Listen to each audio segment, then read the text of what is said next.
Welcome, ladies and gentlemen of the old world. I hope you guys are all doing well. And today, my friends, we're back with some very exciting news pertaining to Total War Warhammer 3. Obviously, today is the big kind of launch day for showing the Kislev versus Khorne action, but we did also get the opportunity to sit down with the developers and ask them questions pertaining to the game, which gave us a little bit of insight into things we have yet to see.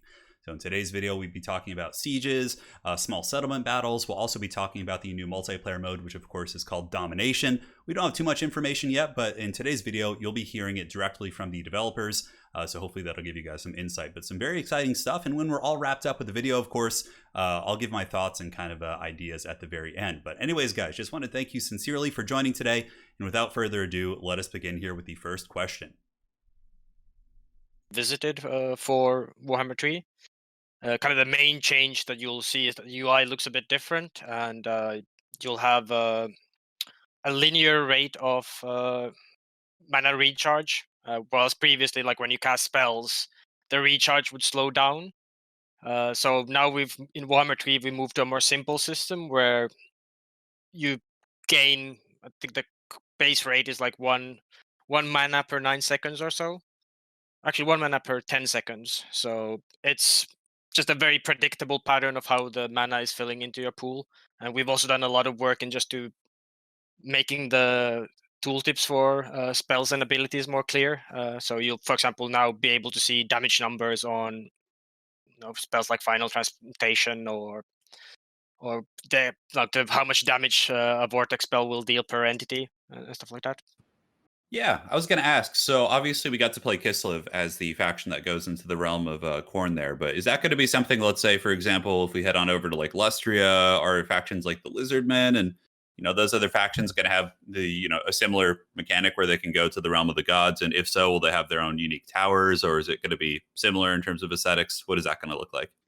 So this is, as I mentioned, it's kind of linked into the core narrative and mechanic of Warhammer 3. So obviously we've announced 6 races that we're going with from the start. Obviously, yes, the widest and largest array of races that we've done in the series to date. So Kislev and Cathay, obviously, we're massively excited to bring those to people, and that Games Workshop have fully spec'd those out as a faction. They've obviously been present in the lore almost from the word go, but not fully spec'd out. And they've been a bit of a aficionado's favorite, but without ever getting that full treatment. So we were really excited when GW announced to us that they were on the verge of going through that process, and we were had the opportunity to look over the shoulders of their designers as they put all that content in, and then had the opportunity to work out how we were going to get those into our game with the right level of authenticity and overall fun, obviously, as well. So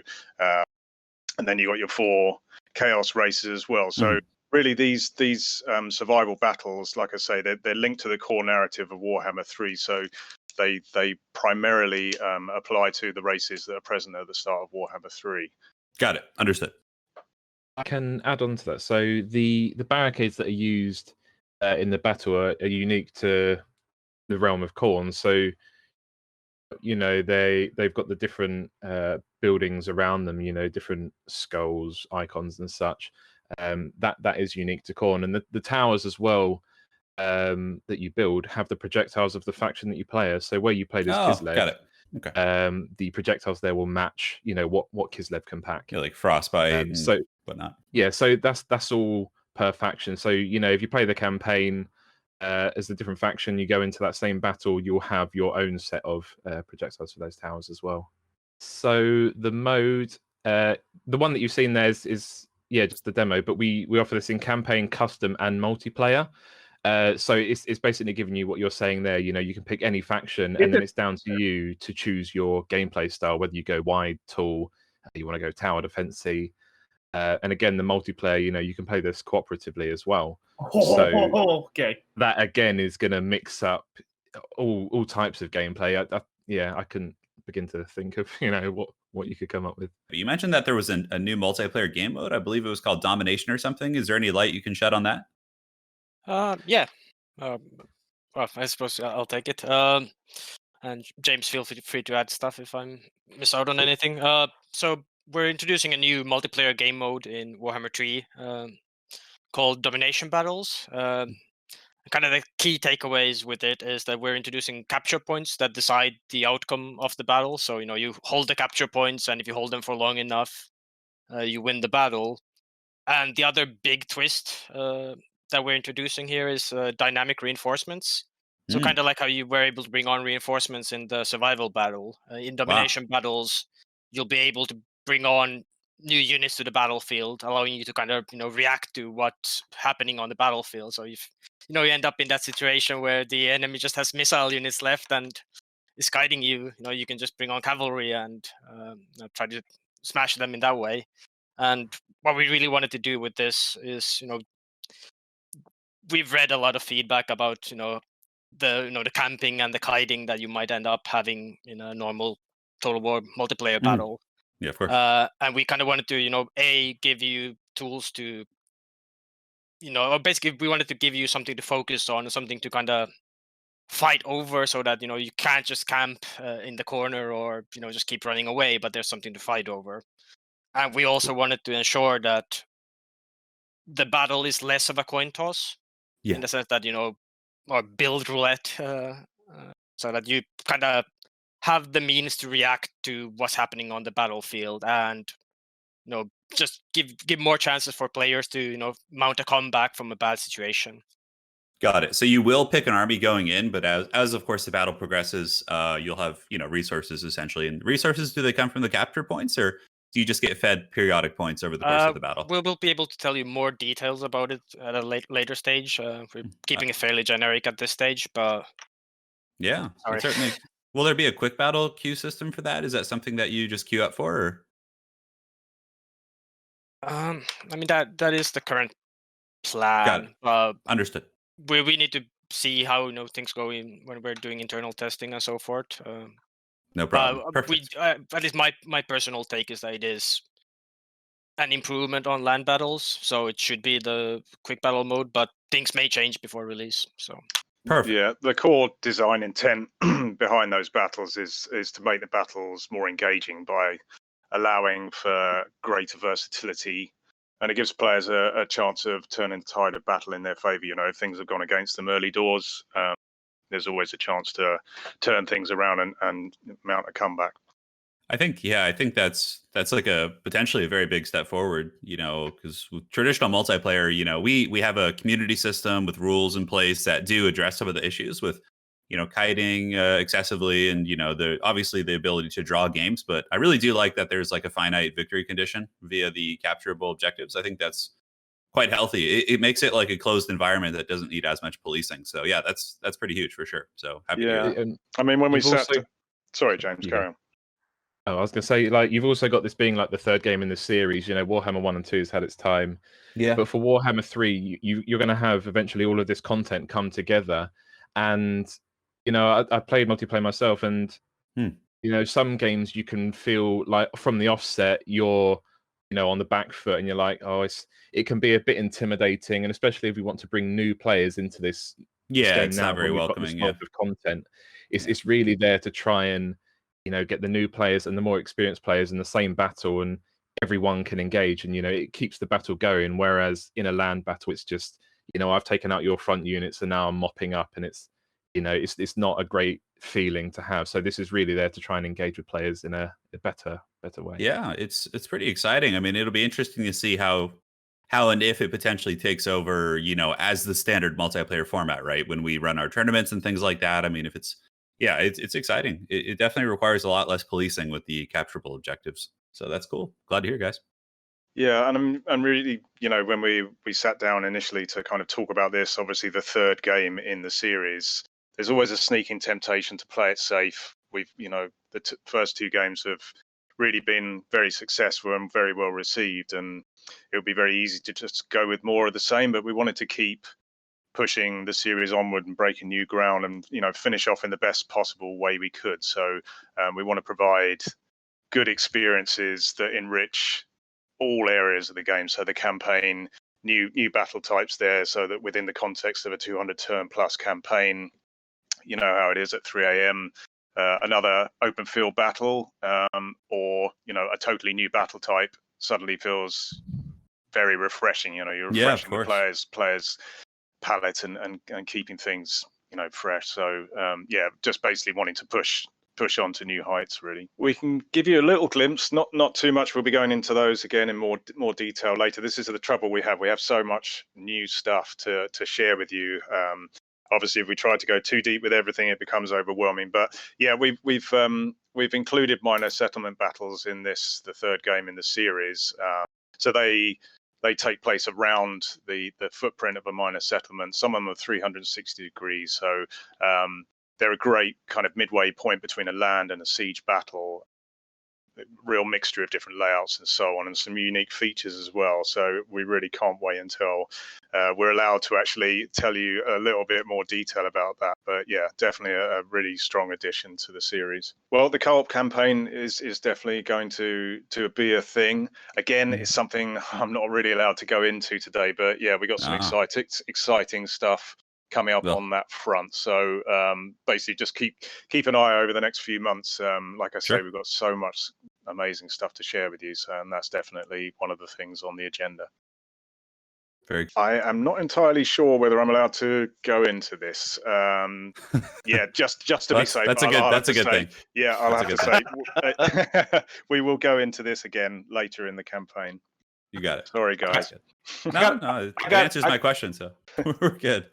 Some of the features we saw in the survival battle, like barriers and tower building, I assume, I mean, don't assume, but I'm hoping that will be part of siege battles, just general siege. Is that something that we'll see, you think? Well, there's certainly some new mechanics, a lot of new mechanics to siege battles and the minor settlement battles as well. Again, I'm not really allowed to go into too much detail, but there's some really exciting stuff that we're waiting with bated breath really to go into in greater depth as the following weeks and months pass. One of my last questions here was actually pertaining to an army painter. Are we going to get some sort of army customization that we can do for campaign or for, you know, quick battles? Is that something that's perhaps being discussed around the table? It's certainly something we've discussed. Technically, it's very difficult for us to achieve. Given the length of time that we've been working on the trilogy, and obviously our tech has changed as we've gone on. So it's certainly something that we're constantly looking at. At the moment, we have no plans to add that, just purely due to technical limitations rather than any lack of will to do it. Sounds good. All right, my friends, so that's the end of the interview for today. Hopefully you guys got some good information out of that. Now let's go ahead and break it down, and I'll just give you guys my closing thoughts. So the first thing we obviously discussed was the Winds of Magic, and I really do like that change. As we did here in the interview, it's going to be 1 per 10 no matter what now. So obviously in the current game, if you cast a spell, the more spells you cast, the longer it takes to regenerate Winds of Magic. Of course, that can also depend on Arcane Conduit, Greater Arcane Conduit, and other effects. But I do think that the 1 per 10 is certainly a very nice change. I think it makes it a little bit more predictable, and I do think it will make for a smoother Magic experience, basically. So that's quite cool indeed. Next up, we have the survival mode. So survival mode, of course, is the battle that you guys are getting to see today, where we take Kislev into the Brass Keep and, you know, try and give Khorne the business. But I like the fact that it is going to be in multiplayer as well, so you can do it co-op. I wasn't quite sure if there was clarification. I should have asked this. The interview was at like 6:30 in the morning, so I was like, or 7 in the morning? I can't remember. I had like just woken up and was like all groggy. But anyways, yeah, so I wasn't sure if you can actually play the attacker, but I'm sure you probably can. Or anyways, but it does have the co-op feature, which is cool. So like you can get, they were saying you can get like Empire and Dwarves and fight off like armies of Khorne and Nurgle. So even though it's not going to be incorporated into the campaign for like the Empire and for the Dwarves, you can still enjoy this experience with like a friend. I would imagine they're going to allow you to ramp up the difficulty, because in the battle you're seeing today, all the Khorne units, they hit at their maximum, you know, offensive output, but their HP is like massively lower than it should be, just to make the event survivable. But I'd really like to see them ramp it up so you can have them at full health and really make a super challenging kind of tower defense survival experience. I think that's really cool, because tower defenses are a super fun format, like really, really exciting. I used to play them in Warcraft 3, the Frozen Throne, way back in the day in the custom games, and I think that's going to be really neat to see how different factions go.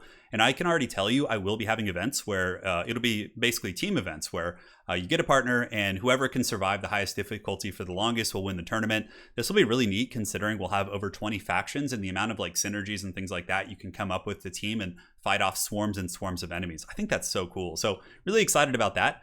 Domination is the thing I'm most excited for. Domination, of course, is a new multiplayer game mode.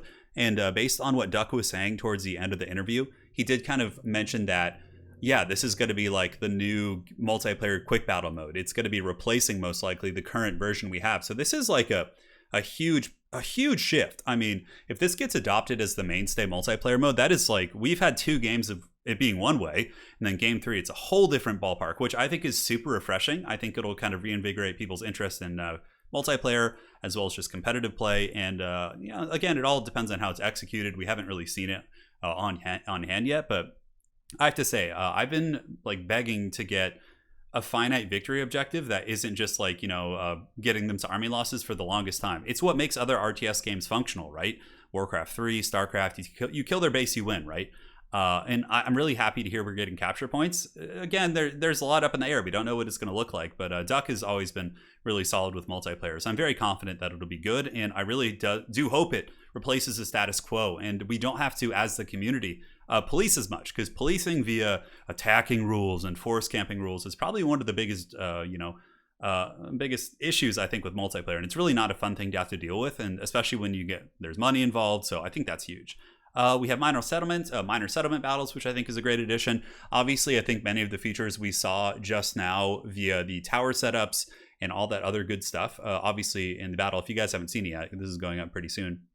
But if you haven't seen it yet, essentially in the survival mode, you can build towers, you can build walls and barricades, spike traps, things like that. We're probably going to see that in siege battles. So that's pretty cool.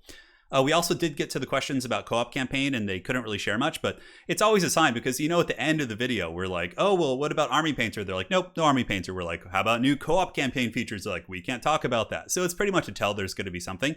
And same with the new ladder system. They said they couldn't, dive into that, which means there is going to be a new ladder system. So super, super exciting stuff. Really excited. I mean, a new ranked ladder system that's engaging and fun, most likely, with domination mode. I mean, I am so goddamn excited for this. Anyways, guys, hopefully you enjoyed the video. We'll be back with more goodies soon. And that is it. You guys take care of yourselves. And if you haven't seen the battle itself yet, I'll be putting it up on my channel. I'm actually should be live streaming it as we speak. So if you guys want to catch that first and then come here after, whatever's best for you. But all right, that's it. Thank you for watching. We'll see you guys on the other side, and take care. And Kislev's going to be here soon, hopefully. Cheers.